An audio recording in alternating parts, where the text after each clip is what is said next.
A single mother and her little girl were riding the last bus home on a freezing December night when the child pressed her hand to the fogged window and whispered, "Mom, can we help him?"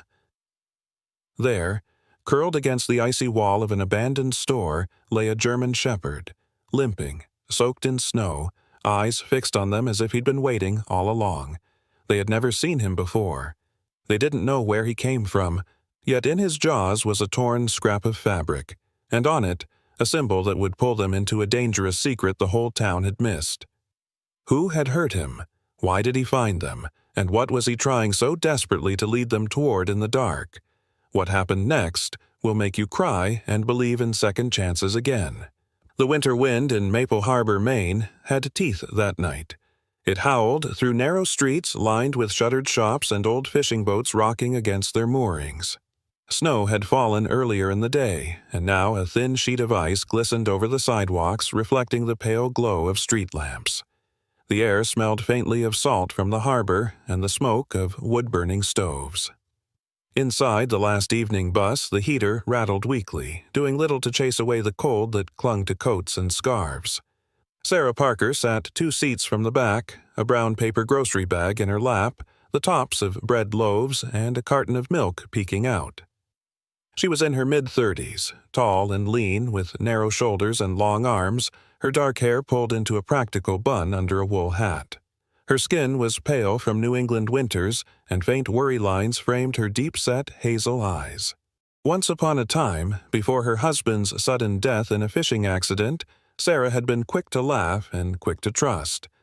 But years of single motherhood, bills that always seemed to arrive too soon, and the quiet loneliness of a small-town life had made her cautious, measured, and sometimes stubborn in her decisions. Beside her sat her daughter, Lily Parker, 9 years old, wrapped in a red puffer jacket zipped up to her chin. Lily had a mess of light brown curls that refused to be tamed and a face full of freckles that deepened when she smiled. She was small for her age, but had the restless energy of someone who could never stay still for long. Unlike her mother, Lily still carried that wide-eyed openness to the world, quick to see good in people and quicker still to want to help. The bus jolted to a stop outside the corner of Maple and Harbor Streets.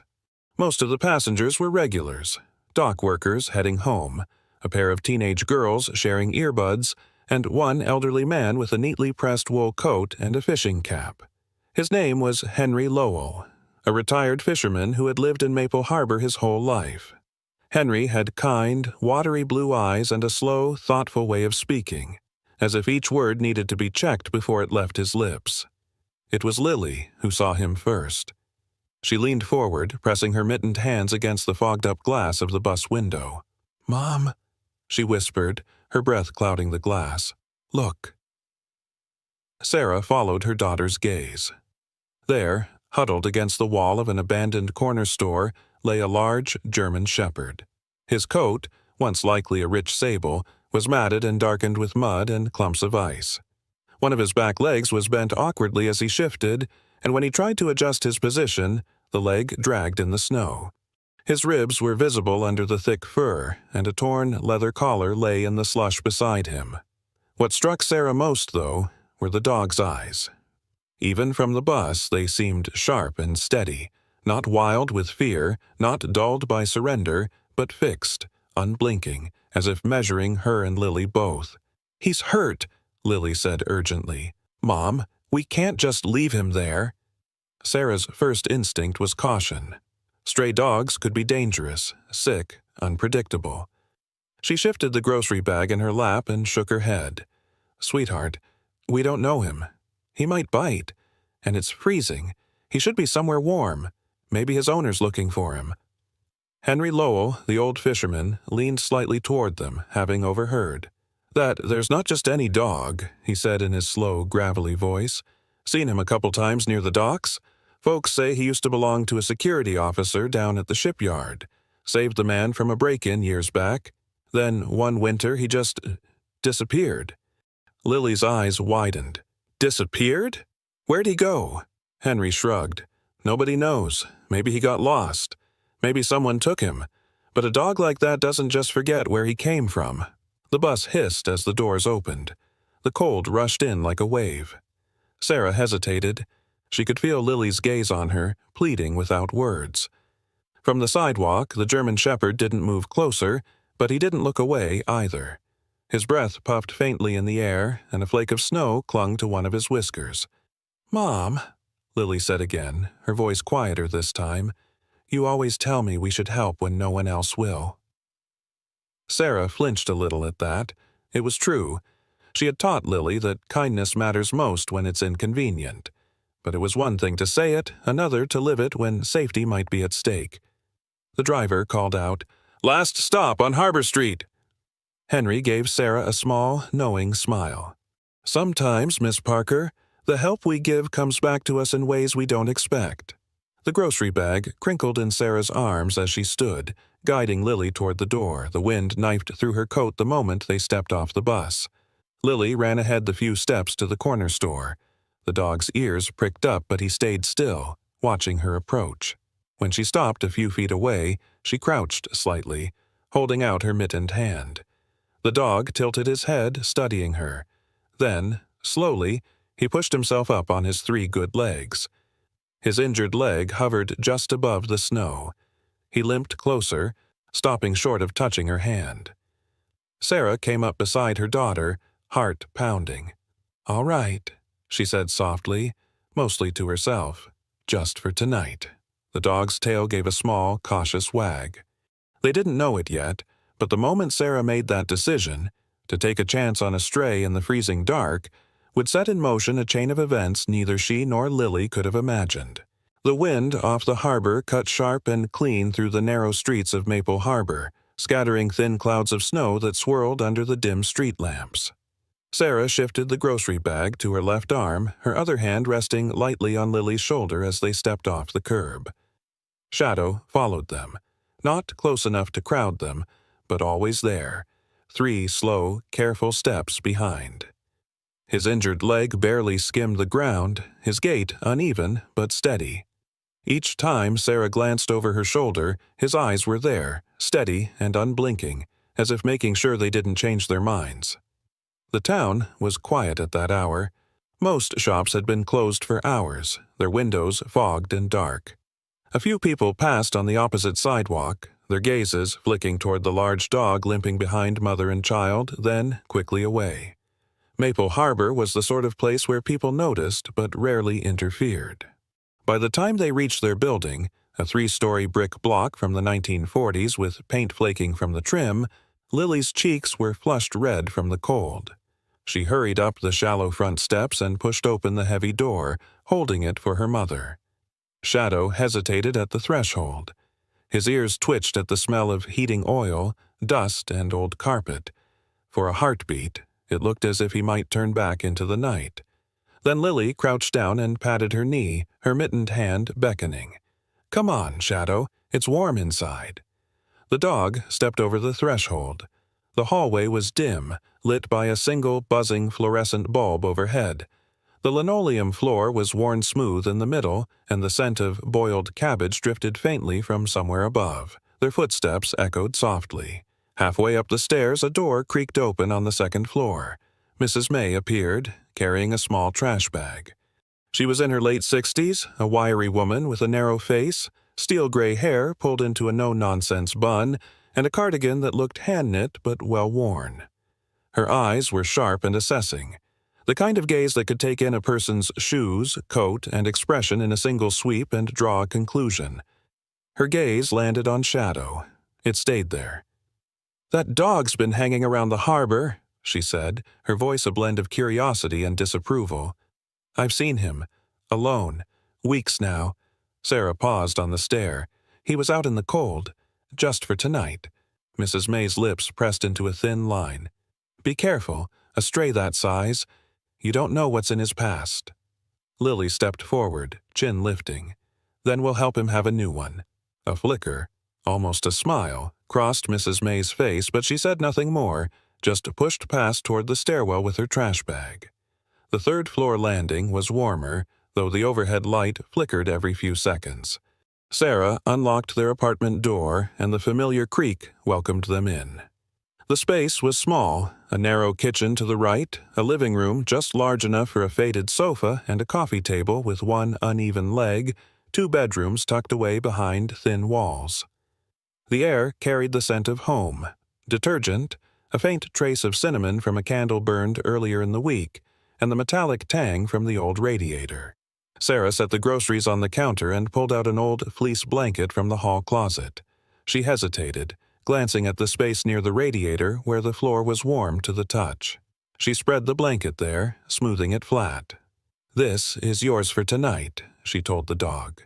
Shadow stood in the doorway, watching. His tail lifted slightly, then lowered again, uncertain. Slowly, he limped across the room, circled the blanket twice, and eased himself down with a low sigh. Lily dropped her coat and sat cross-legged beside him. She didn't reach to touch him right away, just sat in quiet company. Shadow's ears flicked toward her now and then, his gaze softening but never fully closing. The radiator clanked and hissed as the apartment settled into its nighttime quiet. Somewhere outside, a foghorn sounded from the harbor. Sarah watched them for a moment before turning to unpack the groceries. She told herself, firmly, almost aloud, that it was only for tonight.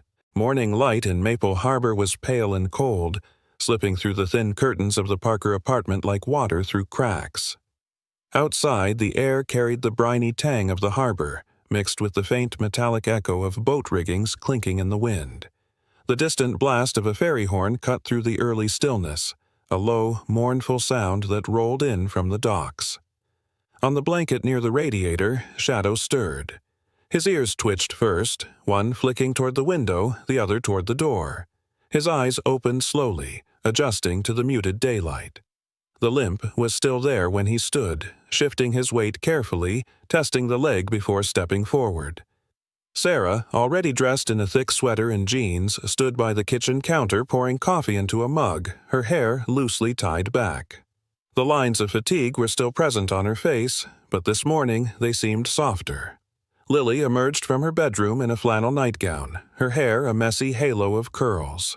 She smiled instantly at the sight of Shadow, crouching to give him a quiet, "Good morning, Shadow," as if he were a person she didn't want to wake too abruptly.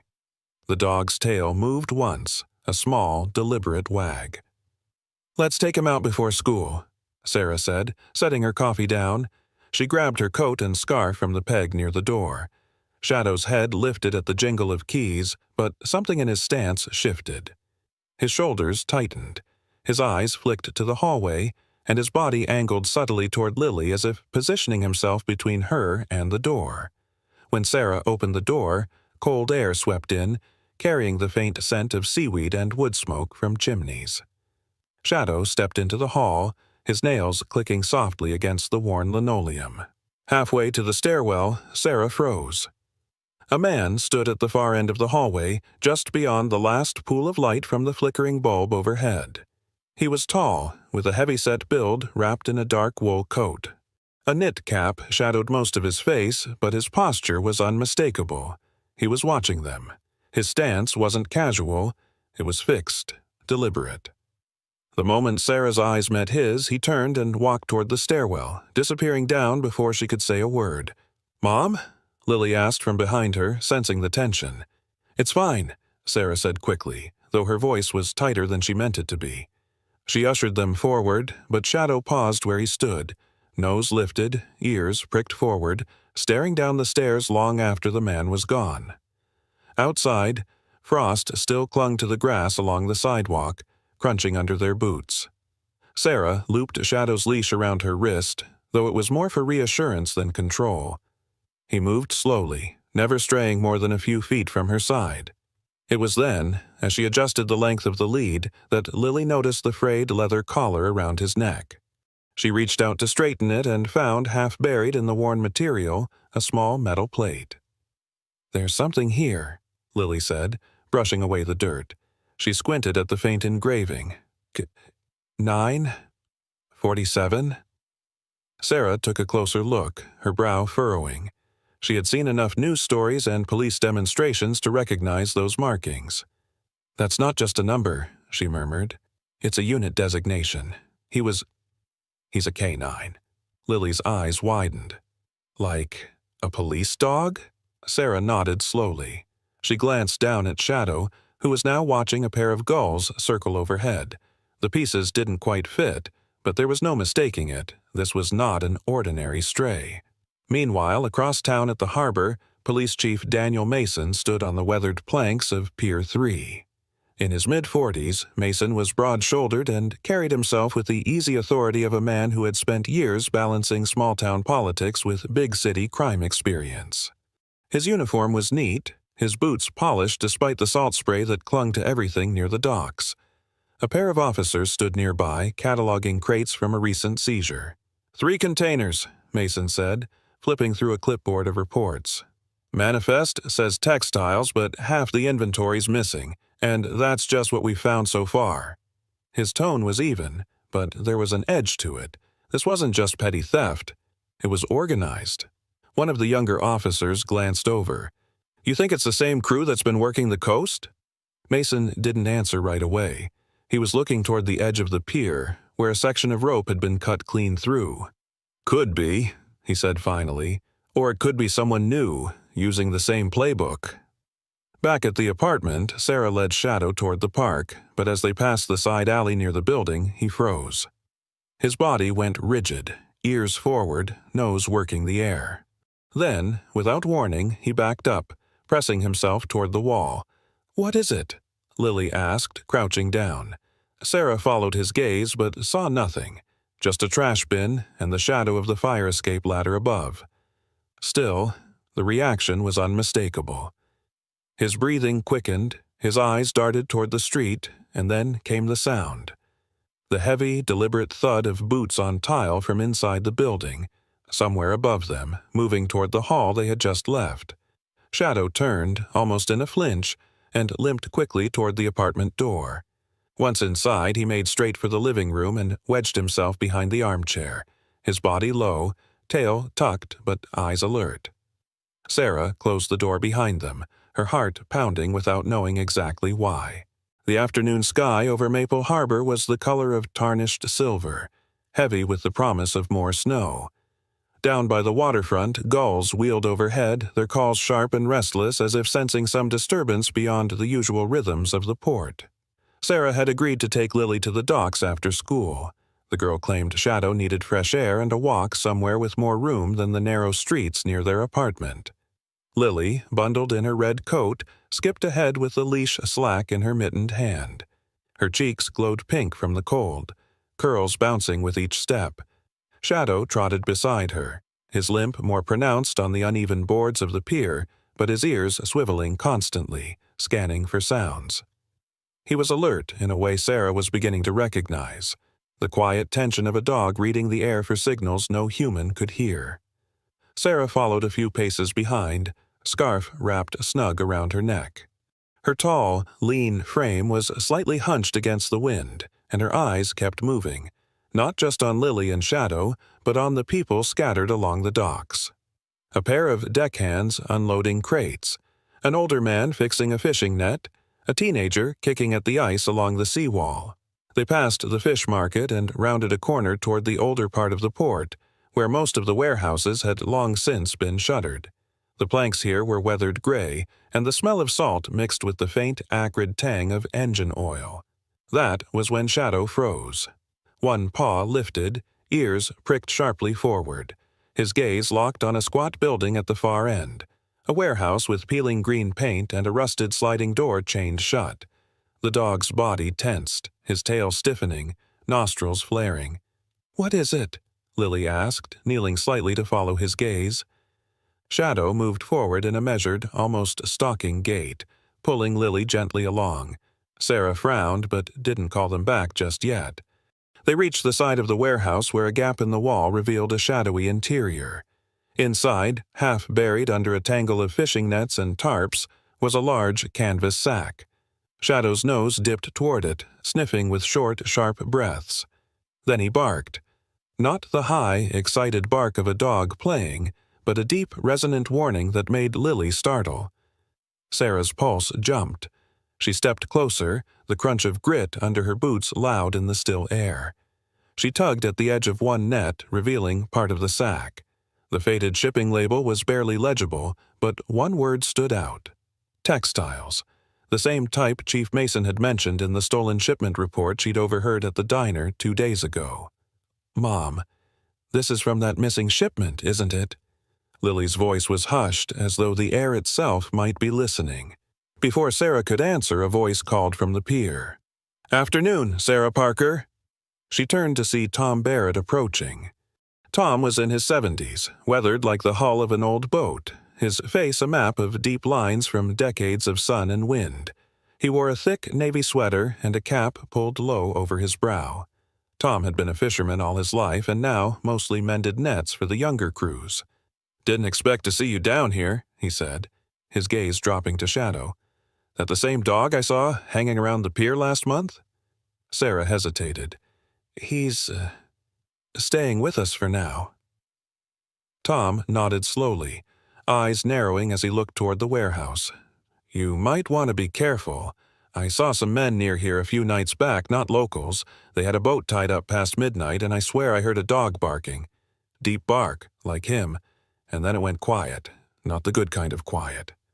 Shadow had moved between Sarah and the open gap in the warehouse, his head low, body angled as though guarding them from whatever might be inside.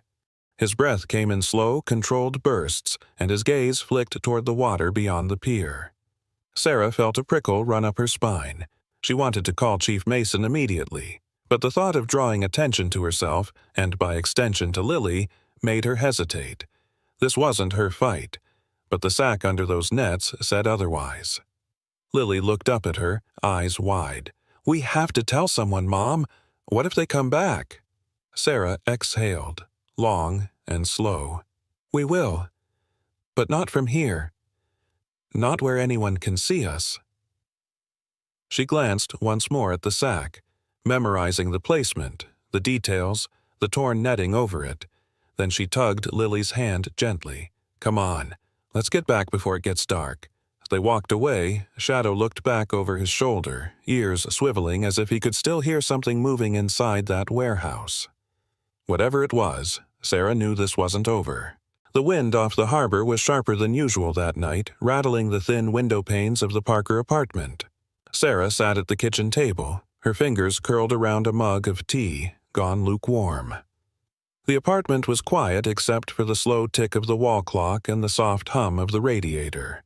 Lily was in her room, hunched over a sketch pad, while Shadow lay curled on his blanket, head resting on his paws. His ears twitched now and then, reacting to sounds Sarah couldn't hear. Then came the glow. Bright, sudden, unnatural.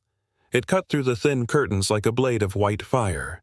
Sarah's head snapped toward the window, heart stuttering. A black van idled on the street below, its headlights pointed directly at their apartment. The hum of its engine was low but distinct, vibrating faintly through the floorboards. Shadow's head lifted instantly. His amber eyes locked on the light, pupils narrowing. A deep, low growl rumbled from his chest. Not the uncertain rumble of warning, but the steady, primal sound of a dog that had made up his mind. In a single movement, he rose to his feet, limped forward, and planted himself in front of Lily's door, his body angled to shield her. His fur bristled along his shoulders, ears pinned forward, tail stiff as a board. Sarah stood, pulse pounding in her throat. She moved toward the window slowly, peering through a narrow slit in the curtain. The van's windshield reflected too much glare to make out faces, but she caught flickers of movement. A shadow shifting in the driver's seat, another form leaning forward in the passenger side. She couldn't hear voices, but the silence felt weighted, like the air before a storm. As quickly as it had come, the van's lights cut off. The engine gave a low rev, then the vehicle rolled away, disappearing down Harbor Street. Sarah stayed at the window for a full minute after it vanished, watching the empty road as if it might return.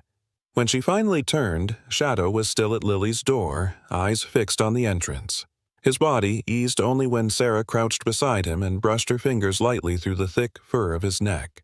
"It's okay," she whispered, though she wasn't sure she believed it herself. The next morning, Sarah was making breakfast, eggs sizzling in the pan, the scent of coffee filling the small kitchen, when a firm knock echoed from the front door. Her stomach tightened, but when she opened it, relief washed through her in an unexpected wave. Police Chief Daniel Mason stood there, broad-shouldered in his dark navy uniform, his polished boots faintly wet from the melting frost outside. He was in his mid-40s, with a short-cropped hair gone steel at the temples and a face marked by the kind of steady calm that came from years of making hard calls. His eyes, a pale blue that missed little, softened slightly when they landed on her. "Morning, Sarah," he said, stepping inside when she gestured. "I wanted to speak with you about something important, and it concerns your dog." Lily emerged from her room at the sound of voices, Shadow trotting close behind her. Mason's gaze moved to the German shepherd, his expression tightening with recognition. "So, this is him," Mason murmured. "Shadow, right?" Sarah nodded, ushering them into the living room. Mason sat on the edge of the couch, leaning forward with his elbows on his knees. "We're in the middle of an investigation," he began, his tone low and deliberate. "There's a smuggling operation using the harbor. Stolen goods, possibly weapons. We believe Shadow was present during one of their transfers, and that he may have seen, or scented, something that makes him a problem for them."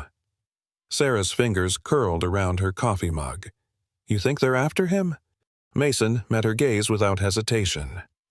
"I don't think, Sarah. I know. Dogs like him, trained canines, they remember scents, locations, people. If he caught wind of them that night and they know it, they'll want to eliminate the risk." Shadow had settled near Sarah's feet, but his ears flicked back at the weight in Mason's voice. Sarah hesitated before speaking. "There's something else. Back in December, a man was in our building. I saw him in the hallway just standing there, tall, heavy-set, wearing a dark coat. He didn't say anything, just left. I mentioned it to my neighbor, but I haven't thought about it since." Mason's eyes sharpened. "Dark coat? Heavy build? Did he wear a knit cap?" Sarah blinked. "Yes? How did you—" "That's Raymond Holt," Mason said grimly. "He's part of the crew we're tracking. Former dock worker, dangerous temper, and not someone who leaves loose ends." Lily's face paled. "Mom, that's the man." She trailed off, glancing at Shadow. The dog's tail had stilled, his head now turned toward the window as though expecting to see the van again. Mason stood, pulling a small notepad from his coat. "I'll post a patrol near your street for the next few days. Keep Shadow close, don't let him roam.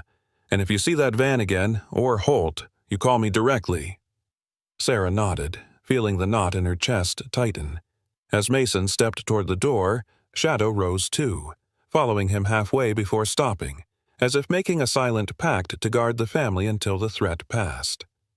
After Mason left, the apartment seemed smaller somehow, the walls closer. Sarah caught herself glancing out the window more than once, scanning for the glint of headlights or the shadow of a figure near the curb. That evening, Lily curled on the couch with her homework, but her pencil tapped nervously against the page. Shadow lay at her feet, head resting on his paws, eyes fixed on the door. Every creak in the building made him lift his head, ears twitching. Sarah sat opposite them, watching both. She thought about what Mason had said, about Shadow being a witness, about danger creeping closer to their quiet life. She had taken him in for one night, thinking she was saving a stray from the cold. Now she wondered if it had been the other way around all along. She set her coffee down and met Shadow's gaze. "We'll keep you safe," she said softly. "All of us." The dog's tail moved once, slow and deliberate. It was enough to make her believe, for that moment, that they could. The afternoon sun in Maple Harbor was pale and weak, its light softened by a veil of low clouds. The snow from the previous night lay crisp and untouched in the small park near Harbor Street, except for the narrow trails of footprints and paw prints left by Lily and Shadow.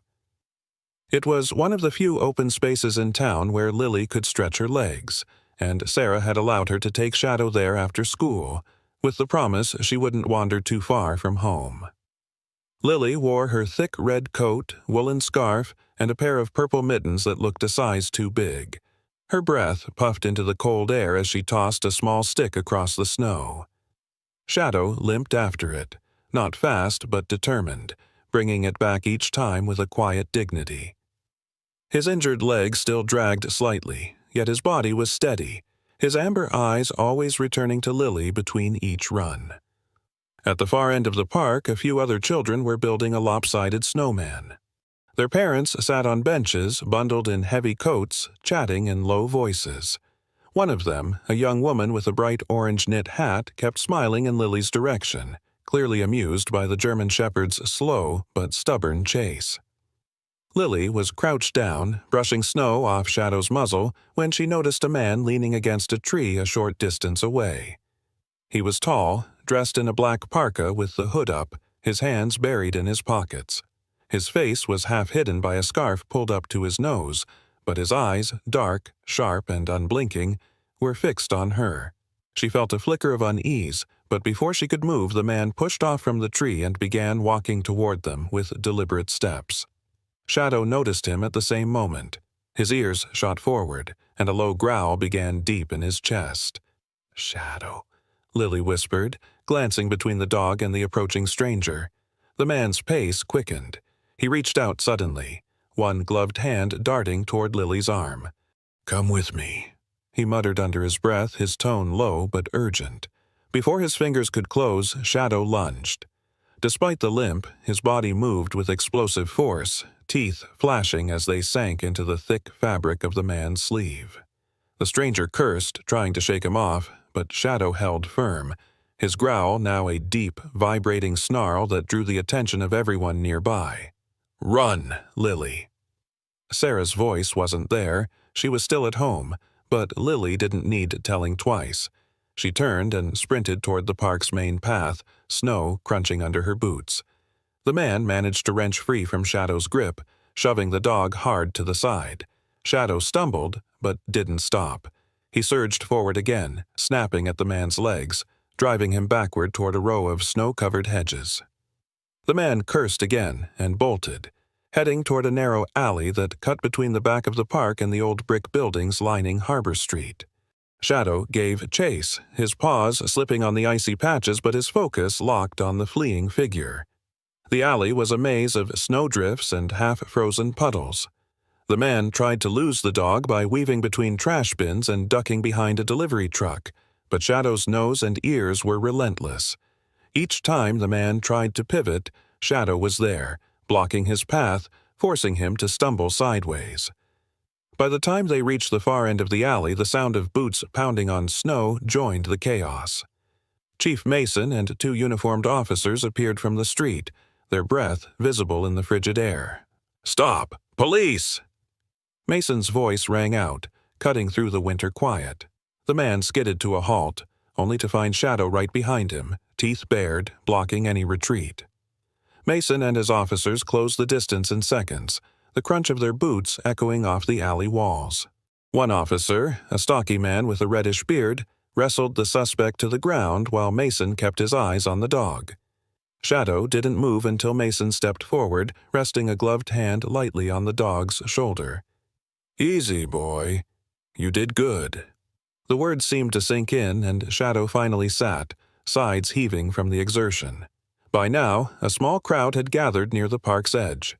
Among them was the woman in the orange hat, her phone held up. She had been filming the entire encounter, from the moment Shadow lunged to protect Lily to the takedown in the alley. "You're going to want to see this," she told Mason, offering the phone. "Your dog's a hero." "He's not mine," Mason said, glancing at Sarah's absence, "but he sure belongs with the right people." Within an hour, the video was online, posted to the local community board and quickly shared beyond the town. The clip of the limping German Shepherd fending off an attacker to protect a young girl spread faster than anyone expected. By evening, Sarah's phone was buzzing with messages from neighbors, friends, and even strangers, all calling Shadow a hero. Back at the apartment, Lily sat cross-legged beside him on the floor, holding a blanket around both of them. Shadow's eyes were half closed, his body tired, but his head rested lightly against her knee. Outside, the snow had begun to fall again, covering the day's tracks as if to hide the danger that had come so close. The morning after the park incident, Maple Harbor was buzzing. The video of Shadow's rescue had spread beyond town limits, making its way to local news channels and even a few national outlets. Sarah found herself fielding phone calls she didn't expect, some from neighbors offering praise, others from strangers asking if Shadow was available for adoption. She politely declined them all. Chief Mason arrived at the apartment shortly after breakfast.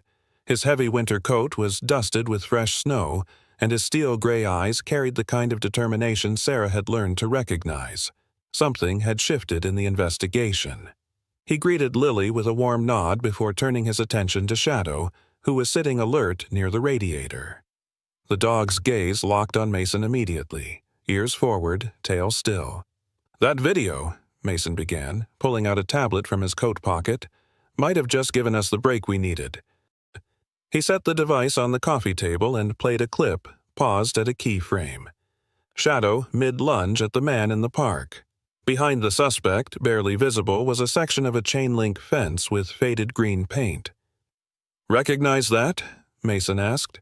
Sarah shook her head, but Mason continued. "It's the perimeter fence around Warehouse 9 down at the docks, the same one you and Lily found the shipment near." Lily's eyes widened. "You think that's where the bad guys are hiding?" Mason gave a small nod. "We've had our suspicions, but this gives us probable cause. And with Shadow here," he glanced at the dog, "we might have an even stronger lead." Later that day, Mason assembled a small tactical unit at the precinct. The men and women in the team were a mix of seasoned officers and newer recruits, all dressed in dark winter gear with radios clipped to their shoulders.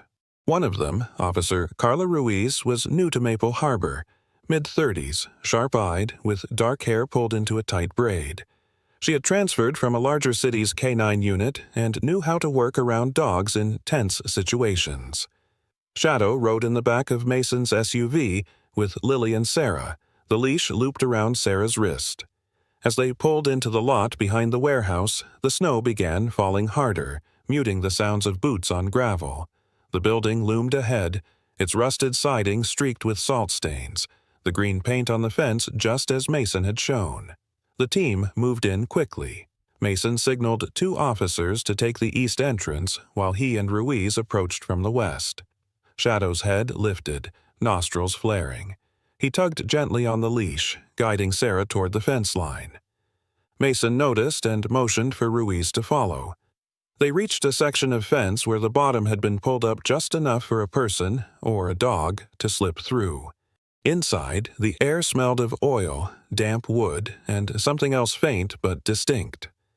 Shadow's ears pricked again, his body lowering slightly as if preparing for something. Mason's voice was low. "All right, let's see what you've got, boy." They moved inside. Crates were stacked high along the walls, some labeled with false shipping information. A single overhead bulb flickered near the center, where a makeshift office had been set up with a desk, paperwork scattered across it, and a half-empty bottle of liquor.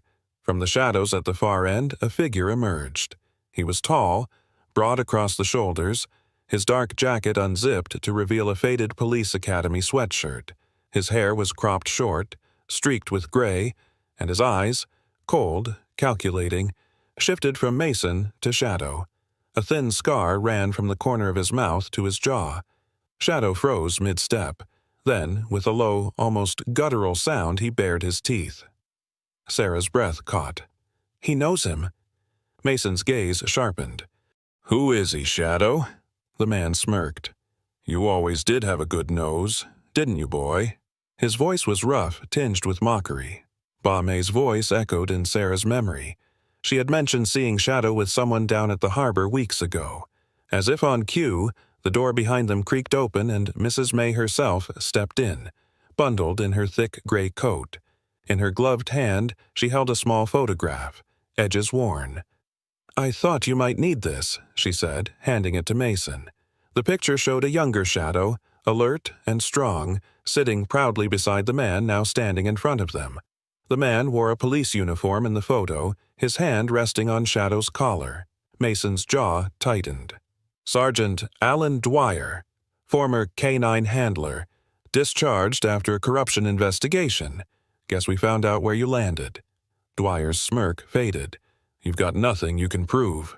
But Shadow wasn't waiting for proof. He stepped forward, pulling against the leash until Mason gave a slight nod to Ruiz, who unclipped it. Shadow advanced, not lunging, but circling, forcing Dwyer to step back toward the desk. His nose worked rapidly, sniffing along the man's boots and pants, the same scent from the night at the park, the same as in the alley near the stolen shipment. One of Mason's officers called out from the next room, "Chief, you're going to want to see this." Crates stacked against the wall had been pried open, revealing the stolen goods. Textiles, electronics, and several sealed containers marked with foreign shipping labels. With the evidence and the video footage tying Dwyer to the scene, the arrest was swift. Mason read him his rights while Ruiz secured his hands.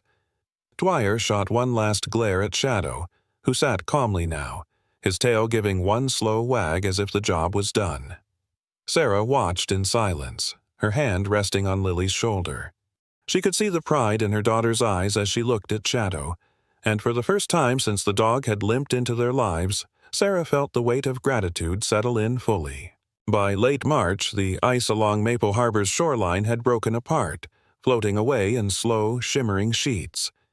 The streets were damp with meltwater, and the smell of thawed earth and salt carried on a gentler wind than the one that had ruled the winter months. Snowbanks shrank each day, leaving behind patches of grass that hinted at green. The town, so used to huddling indoors, was stirring back to life. On the first Saturday of spring, the community gathered in the town square, a space bordered by old brick buildings, the tall clock tower casting its shadow over the crowd. Folding chairs lined the cobblestone, and strings of flags fluttered between lampposts. Children darted between clusters of adults, laughter carrying on the warmer air. Sarah stood near the small stage that had been set up, wearing a light gray coat open at the collar, her dark hair loose around her shoulders for the first time in months. The sharpness that had once marked her face had softened in the past few weeks, replaced with a quiet, unguarded pride. She glanced down at Lily, who clutched Shadow's leash in both hands as if afraid someone might take him away. Lily's red coat had been traded for a blue cardigan, and her freckles stood out more now that the sun had returned. Shadow sat at her side, his coat brushed to a healthy sheen. The limp remained, but it no longer slowed him the way it once had. His eyes roamed the crowd calmly, occasionally flicking to the stage where Chief Mason stood with a small wooden box in his hands. The chief, dressed in his full formal uniform, looked different out of the usual workday context. Straighter posture, his cap tucked neatly under one arm, the faintest smile on his otherwise steady features. When he stepped to the microphone, the murmur of the crowd settled into expectant quiet. "Maple Harbor has weathered a long winter," Mason began, his voice carrying easily over the square, "and not just in the sense of snow and ice. We've faced challenges together, and in the midst of them, we found courage in an unexpected place." He glanced toward Shadow, who, sensing the attention, lifted his head slightly. "This German shepherd came to us as a stray, injured and alone. But in a matter of weeks, he protected a child from harm, helped our officers track down stolen goods, and even led us straight to the man responsible, a man who once claimed to be his ally." Mason's gaze shifted to Sarah and Lily. "It's not often we can say one life changed the safety of an entire town. Today, we honor that."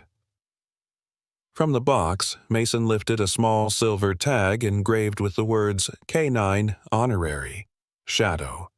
Stepping down from the stage, he approached Sarah and Lily. "On behalf of the Maple Harbor Police Department," he said, kneeling to clip the tag to Shadow's collar, "thank you, boy, for your service, your bravery, and your heart." The crowd broke into applause, warm and sustained. Lily threw her arms around Shadow's neck, burying her face in his fur. Sarah's eyes shimmered, though she quickly brushed at them with a gloved hand. Behind them, Mrs. May stood with her hands clasped in front of her, a rare, approving smile on her face. She leaned toward Tom Barrett, who was in his fisherman's cap despite the milder weather. "Not bad for a dog I thought might be trouble," she said. Tom chuckled. "Some trouble's worth keeping." The applause faded into the low hum of conversation, and people began to approach with phones out, asking for pictures. Mason let them, though he kept a watchful eye, making sure no one crowded too close. That evening, as the sun dipped low and painted the sky in streaks of orange and rose, Sarah, Lily, and Shadow walked the few blocks home. The town square had emptied, leaving behind only the flutter of flags in the breeze. Back at the apartment, Sarah opened the window to let in the mild air. Shadow stepped out onto the small balcony and settled into his spot by the railing. From there, he could see down to the street, watch the slow passing of neighbors, and hear the distant cry of gulls over the harbor. His eyes closed, not in vigilance, but in rest. On Sarah's phone, the video from the park, the one of Shadow protecting Lily, had been reposted yet again, this time with a caption that read, "Not all who wander are lost. Sometimes they're just finding their way home." It had been shared hundreds of times, commented on by people from as far as states away. Inside, Lily curled up on the couch with a blanket, a sketchbook in her lap, drawing Shadow with his new silver tag. Sarah sat beside her, one hand resting lightly on her daughter's shoulder. The small apartment felt warmer than it had all winter, though the radiator hadn't even turned on. On the balcony, Shadow shifted, letting the last rays of sunlight catch on the tag at his collar. He wasn't astray anymore. He was home. Sometimes the miracles God sends into our lives don't come wrapped in gold or announced with trumpets. They arrive on 4 legs, limping, with a past full of scars and a heart still willing to love. Shadow's journey reminds us that redemption is real, that no one is too broken to be made whole again, and that God often works through the smallest acts of kindness to change entire lives. In our daily lives, we pass by people and sometimes animals carrying silent burdens. When we choose to stop, to help, to care, we become part of God's plan for their miracle. If this story touched your heart, please share it so others can feel this hope too. Leave a comment and subscribe for more true stories of faith and courage. May God bless every one of you who watches this, and if you believe in miracles and second chances, type Amen in the comments.